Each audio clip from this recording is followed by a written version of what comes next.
ॐ ज्ञानतिमिरन्धस्य ज्ञानाञ्जनशलाकया चक्षुरुन्मिलितं येन तस्मै श्रीगुरवे नमः। जय श्री कृष्ण चैतन्य प्रभु नित्यानंद श्री अद्वैत गदाधर शिवासादि गौर भक्त वृंद। हरे कृष्णा कृष्ण कृष्णा हरे हरे, हरे राम राम राम हरे हरे। हरे कृष्णा। श्रीमद् भगवद गीता अध्याय 16 श्लोक 16। अनेक चित्त विभ्रांता मोह जाल समावृतः प्रसक्तः काम भोगेषु पतन्ति नरके अशुचौ। नाना मनोरथों द्वारा विक्षिप्त, मोह जाल से आवृत तथा विषय भोगों में अत्यंत आसक्त वे व्यक्तिगण अपवित्र नरक में पतित होते हैं। पिछले 3 श्लोकों में भगवान श्री कृष्ण ने आसुरिक स्वभाव वाले मनुष्यों के दंभपूर्ण विचारों, दंभपूर्ण क्रियाओं का वर्णन करा। वे इतने घमंडी होते हैं कि किसी को भी अपने सामने कुछ भी नहीं समझते। अपने धन, अपने ऐश्वर्य, अपने रूप, अपनी शक्ति पर उन्हें इतना गर्व होता है कि वे समझते हैं कि वे स्वयं ही ईश्वर हैं और वे कुछ भी कर सकते हैं। अपनी इंद्रिय तृप्ति के लिए वे नाना प्रकार के साधनों को एकत्रित करते हैं, अधिक से अधिक धन अर्जन करते हैं और उन्हें ऐसा लगता है कि अब कोई भी मेरा कुछ नहीं बिगाड़ सकता। परंतु स्थिति क्या होती है? औरों की तो बात छोड़िए, उनका मन ही हर समय नाना प्रकार की चिंताओं से आक्रांत रहता है। यहां भगवान कहते हैं अनेक चित्त विभ्रांता। एक चिंता से नहीं, 2 चिंताओं से नहीं, परंतु अनंत कोटि चिंताओं और नाना प्रकार के मनोरथों से उनका हृदय विक्षिप्त रहता है। संसार भर की चीजों को पाने की कामनाएं, संसार भर की चिंताएं, दूसरों से द्वेष, आक्रोश और फिर भय कि जो मैंने एकत्रित कर लिया है कहीं वे मेरे से छूट ना जाए। एक बहुत धनाढ्य परिवार को मैं जानता था, तो वे एक बार मुझे कहते हैं कि हम बहुत ही हर समय दुखी रहते हैं, हर समय मन जो है वह घबराता रहता है। तो मैंने कहा क्यों, आप लोग तो करोड़पति हैं। तो वे कहते हैं कि बस यही तो चिंता है कि जो ये सब हम लोगों ने पाया है कहीं ये हमारे हाथ से निकल नहीं जाए। तो देखो, यही धन की विडंबना है।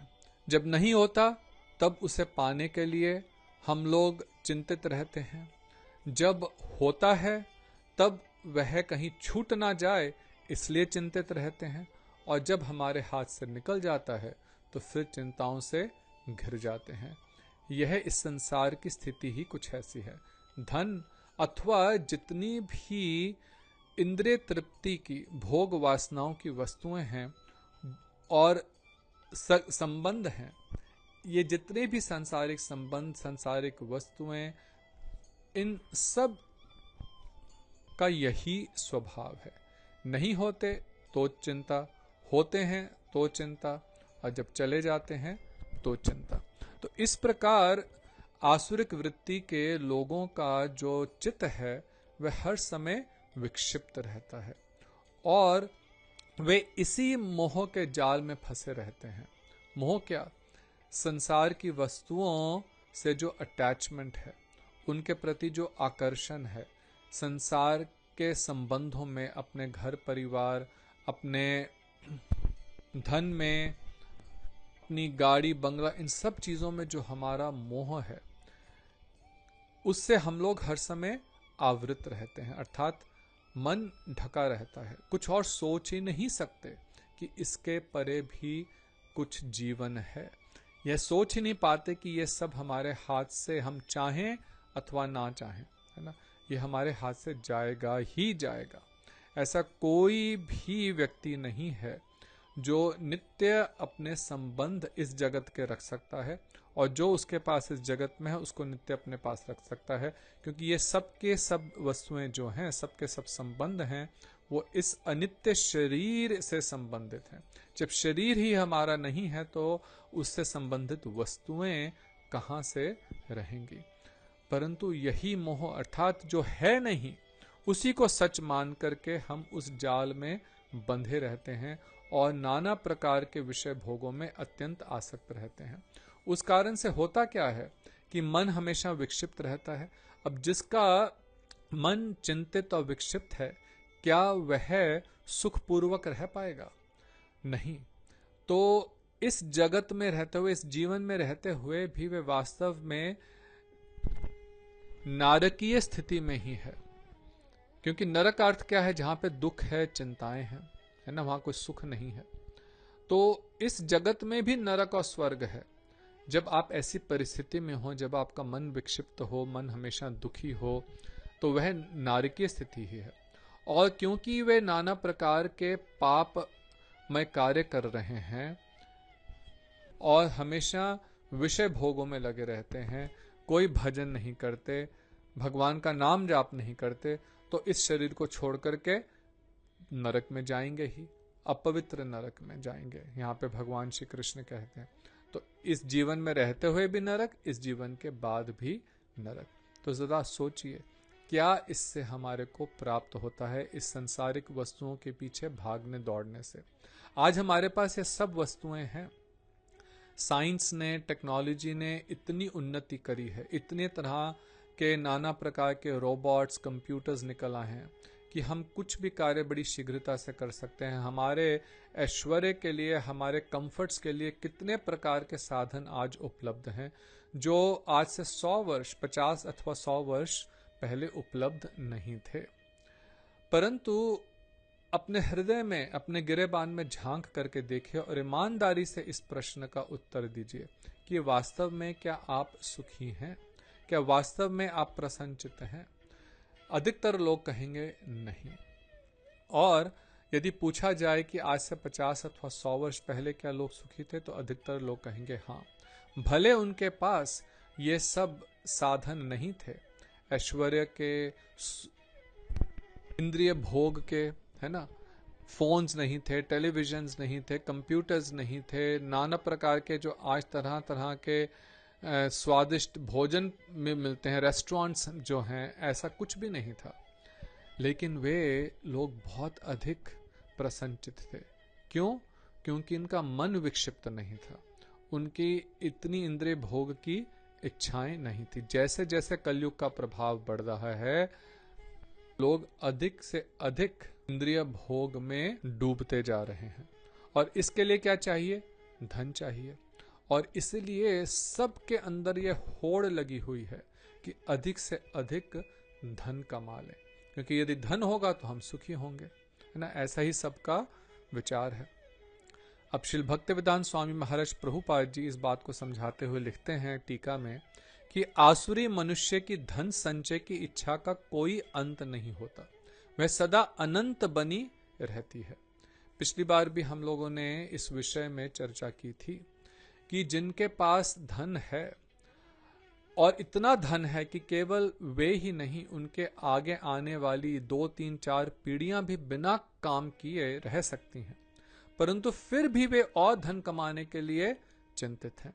देखिए, अवश्य जगत में बहुत लोग हैं जो गरीब हैं, लेकिन ऐसे बहुत लोग हैं, लाखों करोड़ों में ऐसे लोग हैं जिनके पास पर्याप्त धन है।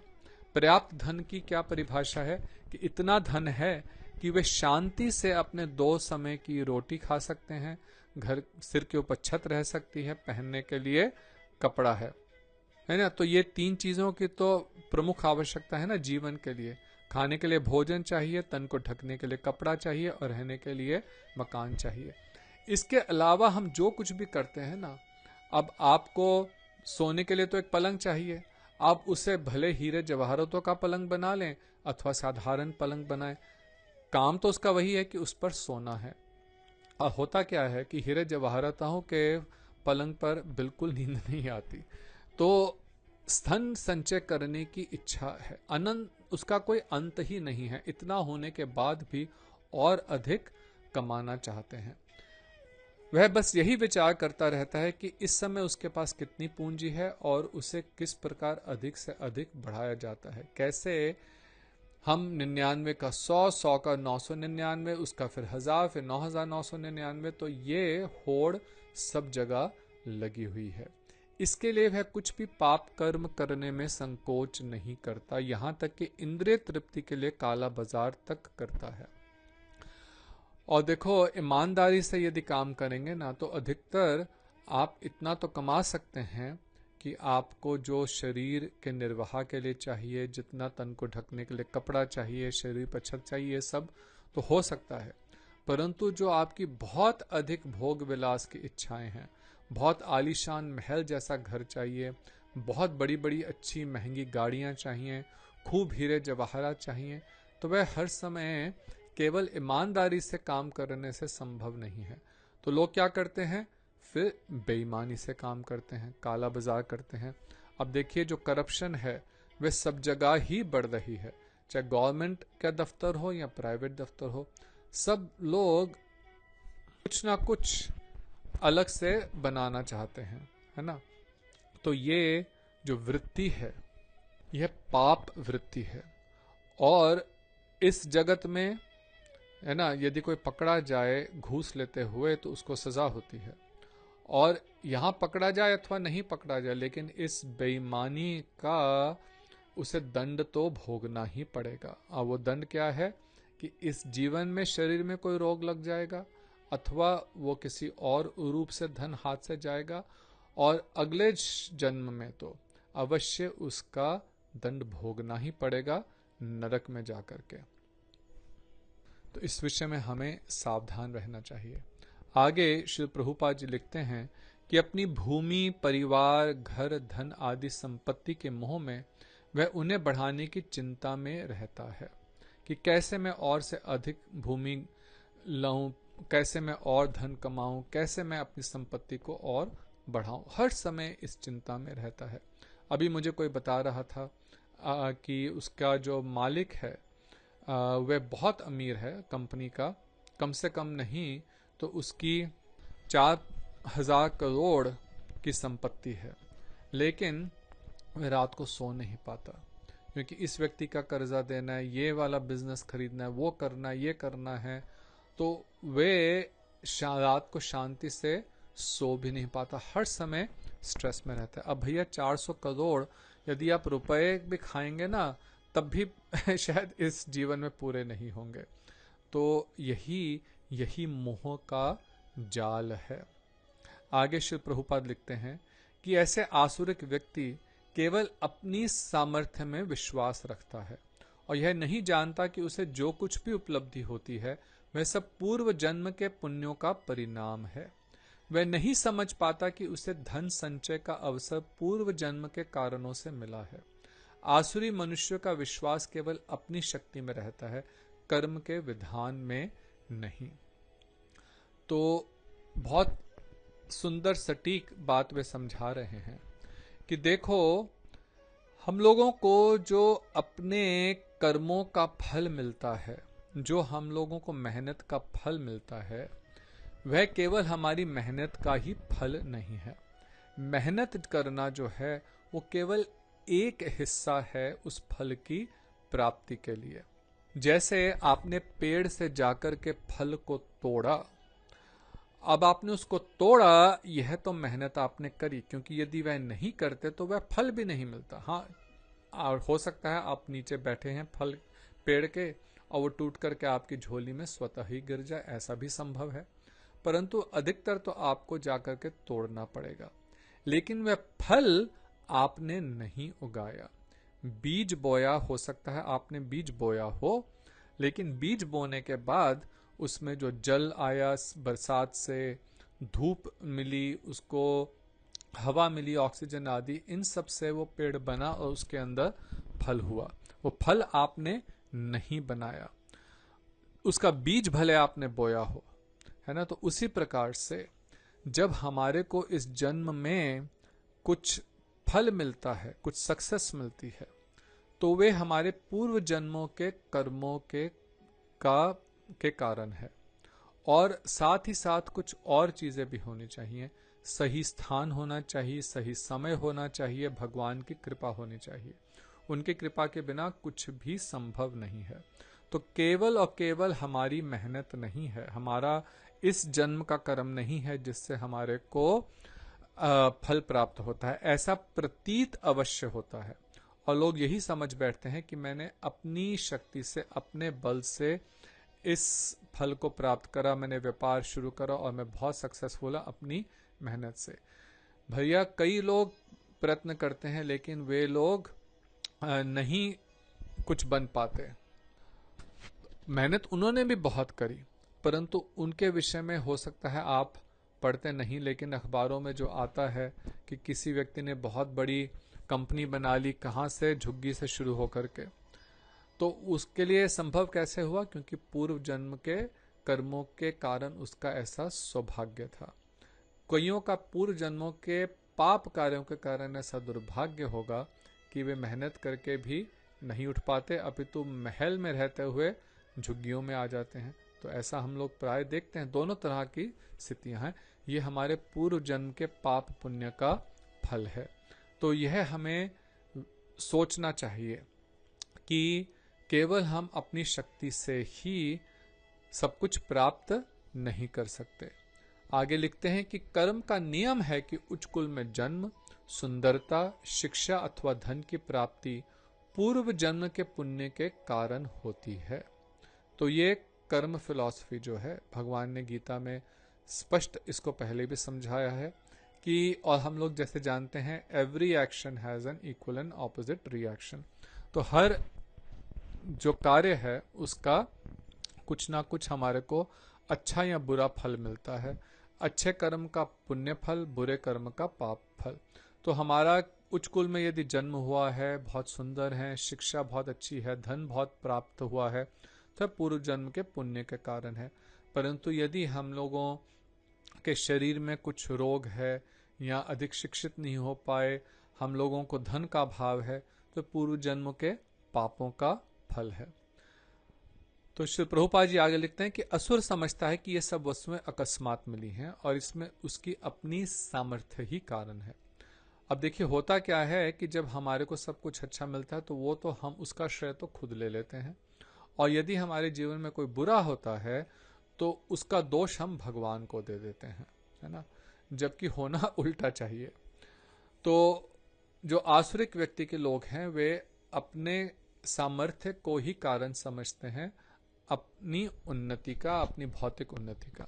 उसे भांति भांति के लोगों, रूप, रंग और शिक्षा के पीछे किसी ईश्वरीय व्यवस्था की अनुभूति नहीं होती। जगत में इतने तरह के लोग हैं, इतनी उनकी अलग अलग रूप रेखाएं हैं, है ना। तो ये सब क्या स्वतः ही हो गया?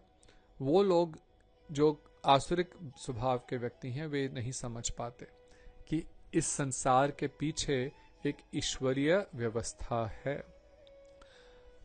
देखो कुछ भी जो इस जगत में भी हम देखते हैं ना, ट्रैफिक भी बिना किसी व्यवस्था के नहीं चल सकता। तो हर चीज के पीछे किसी न किसी व्यक्ति ने कोई व्यवस्था बनाई है। परंतु हम ये मान लेते हैं कि यह संपूर्ण जगत जो है वह अपने आप ही चल रहा है बिना किसी ईश्वरीय व्यवस्था के। अरे भैया, अगर सूरज हल्का सा भी अपनी जगह से हिल जाए ना तो 24 घंटे के अंदर सबके सब समाप्त हो जाएंगे। यदि आज ऑक्सीजन भगवान देना छोड़ दें तो सबके सब कुछ मिनटों में ही समाप्त हो जाएंगे। लेकिन फिर भी हम अपने को ही कर्ता धर्ता समझते हैं, नहीं समझ पाते कि वास्तव में सब कुछ ईश्वरीय व्यवस्था से हो रहा है। और उस व्यवस्था का केवल एक ही प्रयोजन है कि ये न के प्रकार हम को सद्बुद्धि हो, हम इस बात को समझें कि यह जगत अनित्य है। हम लोग इस जगत में केवल कुछ समय के लिए आए हैं, यह शरीर भी अनित्य है। हम लोगों के जीवन का वास्तविक प्रयोजन है आत्म साक्षात्कार, यह समझना कि भगवान कौन है, भगवान से हमारा संबंध क्या है, और साधन भजन करके उस संबंध को प्राप्त करना। तो ये छोड़ करके जो आसुरिक वृत्ति के लोग हैं वे क्या हैं करते हैं, वे केवल सांसारिक वस्तुओं को प्राप्त करने में लगे रहते हैं और इसके लिए एक दूसरे से स्पर्धा करते हैं, कंपटीशन करते हैं। उसके पास इतना है, मेरे पास और भी अधिक होना चाहिए। तो श्री प्रभुपाद जी लिखते हैं कि जो कोई भी ऐसे असुर के साथ स्पर्धा करता है वह उसे अपना शत्रु समझता है ना। जो हमारी चीज को लेने की कोशिश करेगा, जो हमारे से आगे बढ़ेगा, वो मेरा शत्रु है, ऐसा लोग सोचते हैं। यह शत्रुता व्यक्तियों में बढ़ते बढ़ते परिवारों, समाजों और अंत में राष्ट्रों तक में हो जाती है। यही कारण है कि आज सारा संसार कलह, युद्ध और शत्रुता से परिपूर्ण हो रहा है, क्योंकि यह स्पर्धा है देशों के बीच में, समाज में, दो लोगों के बीच में, एक ऑफिस में, हर जगह यह स्पर्धा है कि मैं दूसरे से आगे निकलना चाहता हूं और यदि कोई मुझसे आगे निकलता है तो मैं उससे किसी ना किसी प्रकार से नीचा दिखाना चाहता हूं। लेकिन भक्त में ऐसा भाव नहीं होता। वो यदि देखता है कि मुझसे यदि और कोई अधिक भजन कर रहा है तो वह बहुत प्रसन्न होता है कि देखो वह कितना उन्नत वैष्णव हो गया, और उससे प्रेरणा प्राप्त करता है कि मैं भी काश उसके प्रकार से भजन कर सकूं, मैं भी इस प्रकार से भगवत सेवा कर सकूं। परंतु आश्रित व्यक्ति तो अपने को ही ईश्वर मानते हैं, वे किसी को अपने से ऊपर समझते ही नहीं, तो उनके अंदर ऐसी दीनहीनता कहां से आएगी। श्री गुरुदेव टीका में लिखते हैं कि आसुरिक व्यक्ति नाना प्रकार की वृथा चिंताओं से उद्विग्न होकर तथा मोहजाल में बंधकर भी अपने को ईश्वर मानता है। तो देखो, जो भक्त होगा ना उसको कभी भी किसी प्रकार की चिंता नहीं होगी। यह भक्त का लक्षण है। ब्रह्मभूत प्रसन्नात्मा ना शोचती ना कांक्षती, क्योंकि उसे कोई संसार की वस्तु की इच्छा ही नहीं है, इसलिए उसका मन किसी प्रकार से उद्विग्न ही नहीं होता। तो जितने परिमाण में हमारा मन उद्विग्न होता है, आप समझ लीजिए कि उतने परिमाण में अभी भी आपके अंदर वह आसुरिक स्वभाव है। मैंने इस अध्याय के प्रारंभ में भी यह समझाया था कि हम सब के बीच में ये कुछ आसुरिक स्वभाव है, कुछ दैवी स्वभाव है। भक्ति के द्वारा हमें आसुरिक स्वभाव को पूर्ण नष्ट करना है और दैवी स्वभाव को, भक्त भाव को पूर्ण रूपेण सुदृढ़ करना है। परंतु अभी तो हमारे अंदर ये है आसुरिक स्वभाव। तो जितनी मात्रा में हमारा हृदय संसारिक वस्तुओं के लिए और सांसारिक परिस्थितियों से उद्विग्न होता है, उन चिंताओं से उद्विग्न होता है, तो हम समझेंगे कि उतनी परिमाण में अभी भी हम आसुरिक स्वभाव में हैं। तो ऐसे व्यक्ति श्री गुरुदेव कहते हैं कि स्वयं उपदेशक बनकर अपने अनुयायियों को उपदेश देते हैं। क्या देते हैं उपदेश? अरे तुम स्वयं ईश्वर हो, जो चाहो कर सकते हो। मूर्ख व्यक्ति ही ईश्वर पर विश्वास करता है, ईश्वर नाम की कोई दूसरी वस्तु नहीं है। आजकल ऐसे नास्तिक लोग बहुत हैं और उनकी संख्या बढ़ती ही जा रही है। वे कहते हैं भाई तुम ही सब कुछ हो, तुम अपने बल से सब कुछ कर सकते हो, क्यों किसी दूसरे ईश्वर पर विश्वास करते हो, कभी देखा उसको? तो इस प्रकार के नास्तिकता भरी बातें से वे जो साधारण लोग हैं, मंद बुद्धि व्यक्ति हैं, उनको बरगला देते हैं। भैया अभी जैसे मैं कह रहा था, उनसे पूछा अभी अगर ऑक्सीजन का स्विच भगवान बंद कर दें तो तुम ऑक्सीजन बना पाओगे? तुम कहाँ के ईश्वर हो? अपने तुम्हारे शरीर में जो हो रहा है उसको तो जानते नहीं। एक छोटा सा क्लॉट अगर बन जाता है ना, और वो आकर के तुम्हारे हृदय की जो आर्टरीज में कहीं फंस जाए तो अभी हार्ट अटैक हो जाएगा, या ब्रेन में चला जाए तो अभी स्ट्रोक हो जाएगा। ये तो तुम उसको तो कंट्रोल कर नहीं पाते, तो कहां से इस प्रकृति को या किसी और चीज को तुम कंट्रोल करोगे? तो कहां के ईश्वर हैं हम? ये सब नास्तिक और भ्रांत विचार हैं। अब देखिए ऐसा लोग और क्या सोचते हैं। श्री गुरुदेव लिखते हैं कि वे लोग एक विशेष विमान बनाने की कल्पना करते हैं जिससे वे किसी भी उच्च लोक तक पहुंच जाएंगे। वे वैदिक यज्ञों, अनुष्ठानों एवं भक्ति साधन में विश्वास नहीं करते। ऐसे असुरों में रावण एक प्रधान असुर था। उसने एक ऐसी सीढ़ी बनाने की योजना प्राप्त की थी कि एक साधारण व्यक्ति भी वैदिक यज्ञों को संपन्न किए बिना ही उस सीढ़ी का अवलंबन कर स्वर्ग लोक में जा सके। तो आजकल भी होड़ लगी हुई है कि पृथ्वी पर तो अभी हमारी जो एक दूसरे की जमीन को हड़पने की स्पर्धा थी वो अभी पूरी हुई नहीं, तो अब हम लोग अंतरिक्ष में जाकर के यह स्पर्धा करेंगे। तो होड़ लगी है कि कौन पहले किस ग्रह पर पहुंच सकता है। और यदि कोई अपना स्पेसशिप बना लेता है, यहां अगर चंद्रमा तक भी पहुंच गया, अभी तक तो कहते हैं एक बार पहुंचे हैं मनुष्य, तो उससे पहले तो और कोई उसके बाद तो गया ही नहीं, तो वो भी पता नहीं गए थे कि नहीं, इस विषय में बहुत थ्योरीज हैं। तो खैर, अगर मान भी लिया जाए तो कितनी मेहनत करके तो वहीं तक गए, तो इसमें कौन सी बड़ी बात होगी भैया। ये जो हमारा सौर मंडल है उसमें 8 या कहिए 9 ग्रह हैं, उनमें से अधिकतर ग्रहों पर तो आप जा भी नहीं सकते, या तो जल के राख हो जाएंगे, नहीं तो इतनी दूर हैं कि इस मनुष्य जीवन में तो कोई पहुंच ही नहीं सकता। और सौर मंडल क्या है, देखने में हमें लगता है बड़ा, कितना छोटा सा है भैया। एक सौर मंडल अर्थात एक सूरज एक तारा, इस प्रकार से हमारी ये जो मिल्की वे गैलेक्सी है इसमें 100 बिलियन तारे अथवा सूर्य हैं, उन सबके अपने अपने ग्रह हैं। और ये खाली एक गैलेक्सी नहीं है, इस प्रकार से ब्रह्मांड में 100 बिलियन गैलेक्सीज, अरबों खरबों गैलेक्सीज हैं। तो अगर इस सौर मंडल को हम एक रेत क्या कण माने, तो इतने सौर मंडल, इतने संसार इस ब्रह्मांड में तारे हैं कि रेत के कणों का एक पहाड़ बन जाएगा। तो उसमें से अगर एक रेत के कण में, अब ये जो सौर मंडल में जो चंद्रमा है उसकी क्या लेवल है आप समझ सकते हैं। तो उसको तक भी यदि पहुंच गए तो हम अपने को बहुत बड़ा समझते हैं, उसके लिए विमान बना रहे हैं, लाखों करोड़ों खर्च कर रहे हैं। परंतु अब यह पहले बात तो समझनी पड़ेगी कि देखो ये उच्च ग्रह हैं, वहां हम इन यंत्रों द्वारा नहीं जा सकते। वेद शास्त्रों में जो यज्ञ आदि वर्णन है उनसे जा सकते हैं, क्योंकि वहां पे सूक्ष्म शरीर से जाया जा सकता है, अपने स्थूल शरीर से नहीं जा सकते। क्योंकि जैसे जैसे हम उच्च ग्रह की तरफ जाते हैं स्थूलता कम होती जाती है, सूक्ष्मता बढ़ती जाती है। तो वहां के रहने वाले लोगों के शरीर भी जो हैं वो अलग प्रकार के हैं। तो श्री गुरुदेव लिखते हैं कि जिस प्रकार से रावण जो सीढ़ी बनाने की कोशिश कर रहा था स्वर्ग तक जाने की, लेकिन हुआ क्या, दूसरे दिन ही श्री रामचंद्र जी के हाथों मारा गया।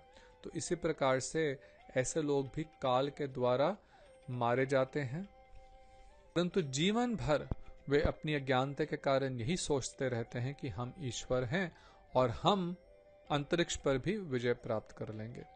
तो रावण की तरह उनकी भी जो एक कल्पनाएं हैं चकनाचूर हो जाती हैं। आजकल आसुरी प्रकृति के लोग यांत्रिक विधि से उच्चतर लोकों में पहुंचने का प्रयास कर रहे हैं। वे यह नहीं जानते कि वे विनाश के पथ पर अग्रसर हो रहे हैं। यहाँ मोह जाल समावृता का तात्पर्य यह है कि जिस प्रकार मछली जिह्वा की उत्कट लालसा से जाल में फंसकर अपना जान गंवा देती है, उसी प्रकार आसुरी प्रकृति के लोग भी मोह जाल में फंसकर उससे किसी भी प्रकार निकल नहीं पाते और विनष्ट हो जाते हैं। तो यहाँ पे भगवान ने श्लोक में कहा मोह जाल समावृता है, कि मोह रूपी जाल से वो पूर्ण रूपेण आवृत रहते हैं। तो जैसे एक मछुआरा है, वो मछली को कैसे पकड़ता है जाल में, वो कांटे में एक टुकड़ा रोटियां किसी चीज का लगाता है, उसको खाने के लिए मछली आगे आती है और जाल में फंस जाती है, अपनी जिह्वा के स्वाद के कारण फंस जाती। उसी प्रकार अपने इंद्रियों के भोग के लिए, आस्वादन के लिए हम भी जो माया ने हमारे ऊपर जाल फेंका है उसमें फंस जाते हैं, और फंस करके अज्ञानता के कारण निकल नहीं पाते, और जिस प्रकार से वह मछली खत्म हो जाती है, मर जाती है, हम भी विनष्ट हो जाते हैं, अर्थात अपना यह बहुमूल्य मनुष्य जीवन खो बैठते हैं।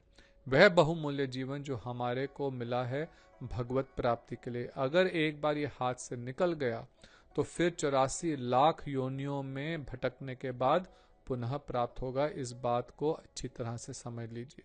तो यदि समझदारी इसी में है कि नास्तिक लोगों के विचारों से दूर रह करके भक्तों के आश्रय में रहें, उनसे गीता भागवत श्रवण करके उनके अनुगत्य में भजन करें, और तब हमारा यह जीवन भी सुखमय हो जाएगा, वैकुंठमय हो जाएगा, और इसके बाद भी हमें आनंद रूपी भगवत धाम की प्राप्ति होगी। हरे कृष्णा, राधे राधे। आपका दिन मंगलमय हो।